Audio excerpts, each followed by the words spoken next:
For this manga day, I will show you how to draw a full body character in manga style. And I've decided to make a portrait of Princess Mononoke, one of my favorite anime characters. I'm going to use the mechanical pencil for sketching, and then I'm gonna ink it later on. I'll always start with the head first. Mononoke is a teenager, so she's about 6.5 head high. So I'm gonna measure with my eraser approximately how high this head is, about here. And then I'm gonna mark 1, 2. I know the full upper body will be about 3 heads high. I'm gonna do a little bit of a slant on the shoulder to put her in a pose, like this. You should think about the legs as being the equal size of the upper body. And I'm gonna make a circle for the knee. And her other leg here behind the calf is going behind, because I want it to look like she's kneeling on the ground. So I can measure the shoulder to the waistline, and that's how long the upper arm should be, like this. And the lower arm is also the same length as the upper arm.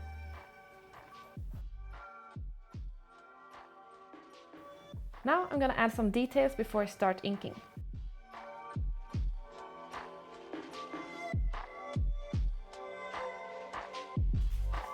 Now let's add her clothing.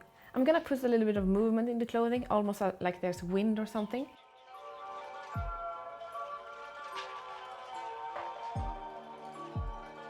Now the sketch is done, so I'm ready to ink. I'm gonna use this steel nib, a G pen, which is common in Japan.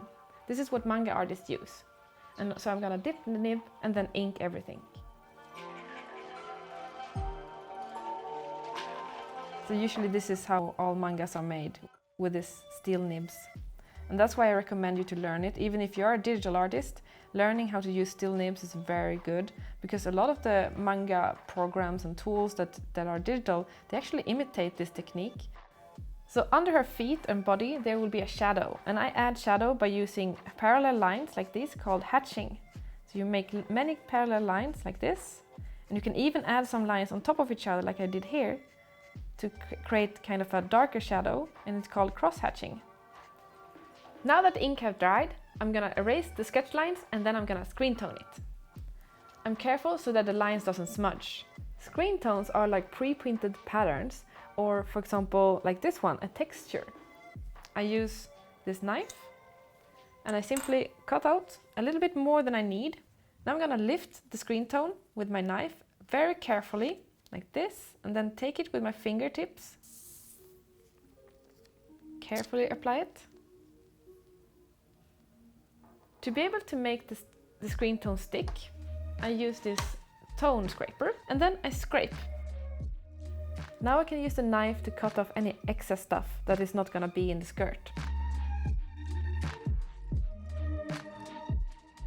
One cool thing that you can do with the screen tone is you can scrape on top of it.